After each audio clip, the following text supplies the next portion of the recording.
গারো পাহাড়ের পাদদেশে এই শান্ত পাহাড়ি জনপদে আজ ঘটেছে এক বড় পরিবর্তন। সবজি চাষের মাধ্যমে এখানকার মানুষ এখন নিজেদের ভাগ্য নিজেরাই গড়ে তুলেছেন। একসময় যারা ছিলেন বেকার, আজ তারা পরিশ্রম আর অধ্যবসায়ের মাধ্যমে হয়েছেন সফল কৃষক। প্রিয় দর্শক, আজ আমি আপনাদের নিয়ে এসেছি ময়মনসিংহ বিভাগের হালুয়াঘাট উপজেলার করইতলি গ্রামের কোচপাড়ায়।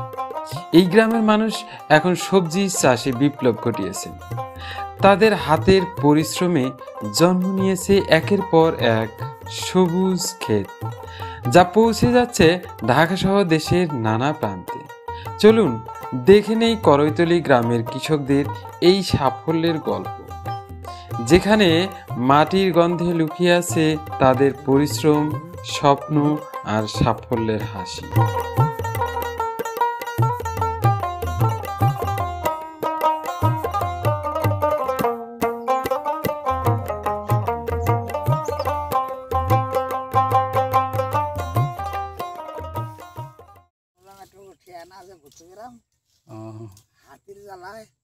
হাতি এদিকে আসে? হাতি তো এগুলো টাল ভেঙে দিছিল না। ও এগুলো টাল হাতি ভাঙে দিছিল? বহুত টাল এলে সব ভেঙে দিছে। তাদের ফির বাড়ি ঘর ছাড়া করছে। আগো বাড়ি তো আসলে উত্তরে। অনেক সমস্যা তাহলে না হাতির কারণে?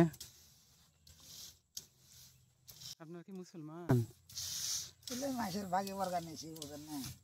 ও আচ্ছা আচ্ছা, কন্ডাক্ট করে খেত নিয়েছি। আচ্ছা, ওই যে আরো টাল ওগুলো সবটি। হ্যাঁ, ওই দিকে আরো ব্যাগটি। এই যে এগুলো যে বড় হয়েছে, এটা বিছন ছিছি। বেসন রাখছেন এগুলো না? মানে বীজ এগুলো যে আবার ফির লাগাবো। আবার লাগাবেন না? অনেক তো দেখতেছি কত সুন্দর। দর্শক, এগুলো বীজ হিসেবে রাখছে। এগুলো ঝিঙ্গা তো না? এগুলো ঝিঙ্গা না? ঝিঙ্গা তো কাকা না? এই যে কত বড় বড় বীজ হিসেবে রাখছে। এগুলো বীজ হওয়ার পরে এগুলো আবার নতুন করে গাছ লাগাইবে। প্রিয় দর্শক, কোচপাড়ার এই জনপদে একটা প্রধান সমস্যা, এখানে তাদের যে ফসল, এই ফসলের ক্ষতি করে থাকে হাতি। এই সীমান্তবর্তী এলাকা হওয়ায় ভারতের সীমানা থেকে প্রচুর পরিমাণে মাঝে মাঝে হাতি দল বেঁধে এসে তাদের ফসলের ক্ষতি করে থাকে।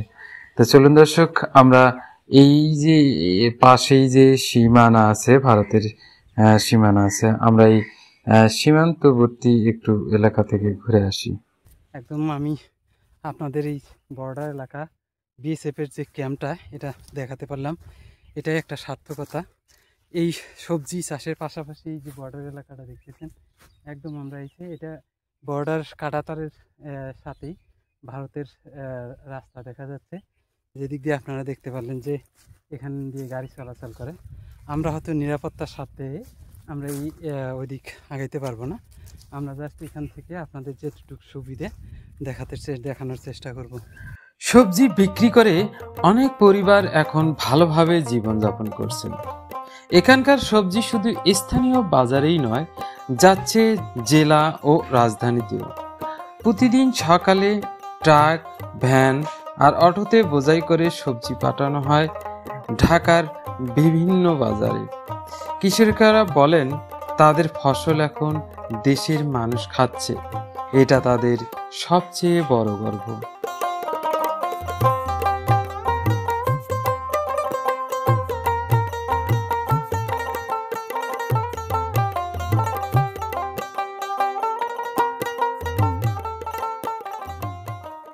প্রিয় দর্শক, আপনারা দেখছেন যে স্থানীয় যে এখানকার সবজি চাষ আমরা দেখালাম, সেই সবজিগুলো এখান থেকে সরাসরি গাড়িতে করে কারওয়ান বাজার যাচ্ছে। আমরা দেখানোর চেষ্টা করব যে এখানকার যে ফসলের বিভিন্ন ধরনের ফসল যে কারওয়ান বাজার যাচ্ছে, কারওয়ান বাজার সহ দেশের বিভিন্ন স্থানে এই সবজিগুলো মূলত কিন্তু এখান থেকে স্থানান্তরিত হয়। আমরা একটু কথা বলি এখানকার। আপনি কি এইখানকার স্থানীয় লোক? না, আমি না, আমি ঝিনাইগাতি থানা, আমার বাড়ি সন্ধ্যাকুড়া। সন্ধ্যাকুড়া। হ্যাঁ আপনার মূল ব্যবসাটা হচ্ছে এই কাঁচামালের ব্যবসাটা, এখান থেকে আপনি ঢাকা কারণ বাজার সহ বিভিন্ন বাজার, রাজধানী কয়েকটা বাজারে দেয়, কারণ বাজার, মিরপুর, যাত্রাবাড়ি, সুইচ গেট সবগুলো। হ্যাঁ। আপনাদের ওই যে জিনেঙ্গাতি যে এলাকাটা, ওখানে তো প্রচুর কাঁকরোলের চাষ হয়, আমরা দেখেছি। কাঁকরোলও নিয়ে যান? হ্যাঁ। আচ্ছা, ওকে, ধন্যবাদ।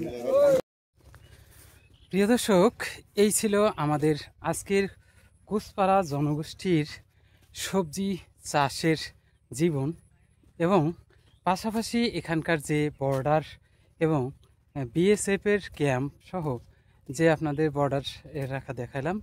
যদি ভিডিওটি ভালো লাগে তো অবশ্যই সাবস্ক্রাইব করে পাশে থাকবেন।